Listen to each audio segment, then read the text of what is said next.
Kamusta mga kanoypi? Ito, ang init ngayon, 4:30 ng hapon. Dito tayo sa Dosyongro. Punta tayo dun sa sikat na Starbucks, Hanok. Ito yung pinaka-busiest district dito sa Daegu. Ito yung pinakamaraming fashion stores. Kung bibili kayo, mahilig kayo mag-shopping, dito kayo pumunta. Yun o, may Zara pa dito. At mga Japanese restaurant.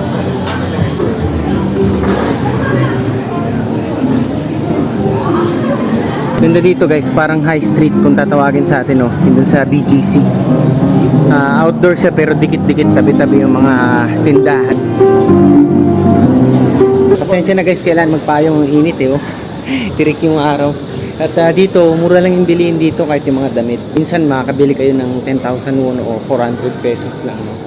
At ayan, pati yung mga restaurant dito hindi naman ganun kamahalan. May mga budget, meron ding mga mamahalin. Depende na lang sa taste mo kung ano. Pero almost lahat ng option nandito. Mapa western, Japanese or local food, no, Korean. Madami kayong papipilian. Kahit yung Krispy Kreme meron dito. So, hindi kayo mauubusan ng mga options dito. Uniqlo meron din, o yun. Yung malaking Uniqlo na yung building na yan. Napakaganda ng atmosphere dito, no. Very lively, para din siyang Seoul, pero mini Seoul siya. Kasi doon na talagang crowded, maraming turista. Dito naman kabaliktaran. Although crowded din pagka Fridays tsaka weekends, pero less tourist. Halos wala nga ako nakikita mga turista, eh. Puro locals lang. So yan guys, malapit na tayo. Dito lang pala yan sa may alleyway na to. Street, pero medyo makitid siya, hindi siya yung pinaka main road. Tapos may kita nyo na, yan na yung Starbucks, ayan o, Hanok style. Very unique to kasi sa lahat ng Starbucks dito, ito yung talagang Hanok inspired siya. Dito rin pala guys, very safe dito, hindi kayo mag-worry guys na gabi, madaling araw kayo maglakad. Ako nga, nagja-jogging ako minsan dito, madaling araw talaga eh. Kahit na madaling araw, kahit mga babae, maglalakad sila mag-isa kasi nga safe dito, hindi tulad dyan sa Pilipinas, kabaliktaran, no? Talagang ang dami mga nagkalat na kriminal, naglipa na ang droga ngayon, mga drug pusher, no? Hindi katulad dito, eh talagang safe. At hindi katulad nung panahon ni Tatay Digong, napaka-safe din dyan sa Pilipinas nun.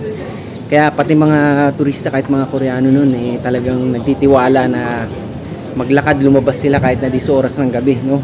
Sa mga tourist areas, din sa Luneta.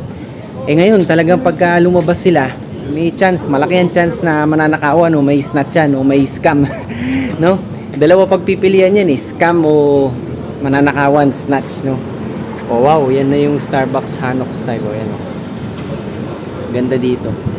Very classic ang design, pero syempre Starbucks pa rin yan, no? Yung menu nila, baka may mga something unique lang sa kanilang menu dito, sa kanilang branch na to, no? So tara, pasok tayo, check natin.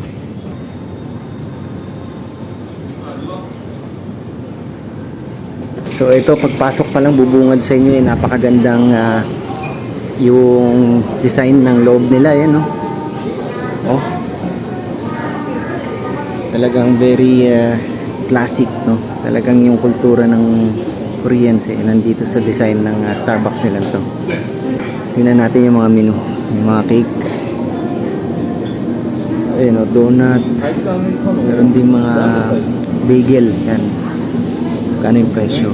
3.5, 3.3, so mga 120 pesos more or less.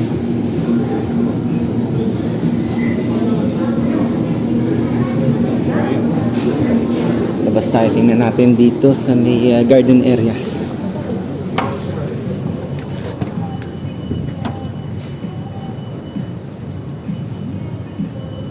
Sarap sana dito guys, kaso mainit. Ganda dito guys, oh. Very Instagrammable siya, masasabi ko. Kung may kasama kayo dito, kung may jowa kayo, ayan, pwede kayo dito. Umupo kayo dito sa labas at magkwentuhan kayo. Diba? Kaso problema, wala tayong jowa ngayon dito sa Korea. Diba? Eh, pinifilter out pa natin kung sino ang mga pinaka type natin. Ayun. Diba? Hindi naman tayo basta-bastang sasabak lang kung sino dyan eh. Pwede na, diba? Diba? Yan, meron din tayong mga nakaka-date. Siyempre, eh, hindi naman lahat talaga eh, masasabi natin yun na in the one, diba? Kailangan magiging maingat din tayo sa panahon ngayon sa pagpili. Kahit na foreigner man yan, di ba? Order tayo ng kahit ano lang para at least may mamerienda tayo dito. Yan guys, so ito na ang ating in-order na frappuccino. Ang flavor nito is yung hot dog flavor nila, limited edition daw. So ito ang pinili natin, no? Kasi bira tayo makakita ng gantong flavor sa mga ibang Starbucks din kahit sa Korea. So ito ang pinili ko. Tsaka itong omelette sandwich nila kasi hindi pa tayo nag-lunch. So yan, para medyo may laman yung tiyan natin, no? Pero gusto ko sana i-try yung cake nila kaso medyo diet tayo ngayon, eh, no? Diba? Siyempre, pagka mga anting ka ng mga iabab ng chicks, kailangan eh medyo diet din, di ba mga tol? So yan, try natin kung anong lasa nito.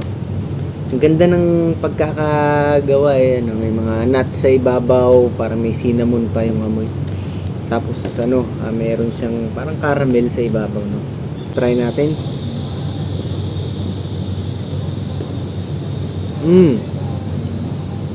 Hindi siya ganong matamis, no? Saktong-sakto lang, ang sarap. Sensya na, hindi ako marunong uminom ng pang-social, eh. Mga Starbucks, eh, no? Kailangan natin ganito pang gulaman lang, pang ano. Yung mga palamig din sa tabi-tabi. 'Di ba? Hindi tayo malagi sa mga ganitong mga mamahaling mga cafes, 'di ba? Siyempre, ano tayo, eh, wise tayo sa pag-spend ng pera, kaya iniiwasan kong gumastos sa mga ganitong mga pakape-kape sa Starbucks, 'di ba? Ganyan tayo, 'di ba? Ganyan din ang tama kasi kung araw-araw magsa-Starbucks kayo, magko-coffee shop kayo, mga mamahalin diyan. Eh magkano lang bang kinikita nyo, 'di ba? Lalo yung mga nasa Pilipinas diyan, 'di ba? Kaya kailangan eh tipid-tipid din, at pagka may kailangan kayong gastos, eh may hugutin kayo. At syempre, pagka meron kayong mga i-investan na mga bagay na alam niyo doon mag-grow ang pera nyo, yun ang dapat na pa-prioritize nyo, imbis na yung pagpapatrending, yung susunod sa agos ng mga viral na trends, no? Yung mga pasosyal nga sa internet. Hindi kailangan yan. So ayan, tikman naman natin ngayon itong sandwich nila. Mukhang masarap. Omelette, may cheese at egg.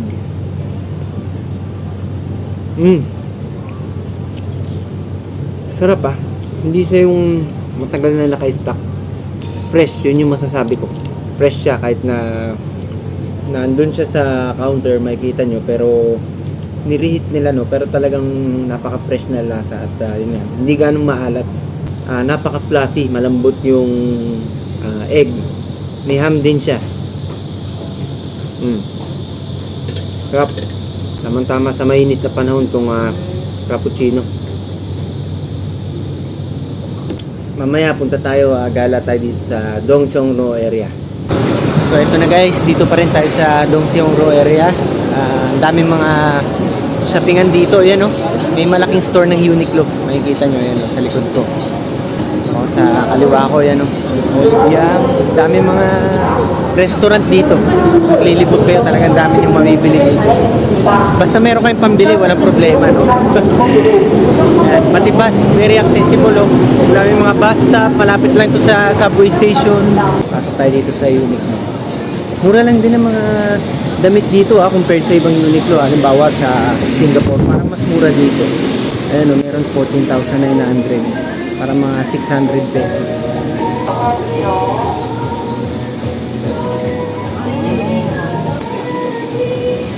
Ito naka-sale, 29,900 lang. Para mga 1-2.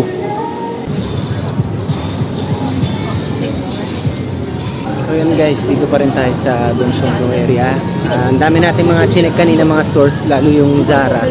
Pero dahil malaki yung size natin, 2XL tayo sa damit. So bira lang makakita ako ng size ko dito. Karamihan dito mga hanggang large lang. Ganun. Dahil nga kumpara sa Seoul, less silang manamit na oversize. So yan. Dito muna tayo. Sana nag-enjoy kayo sa vlog natin today.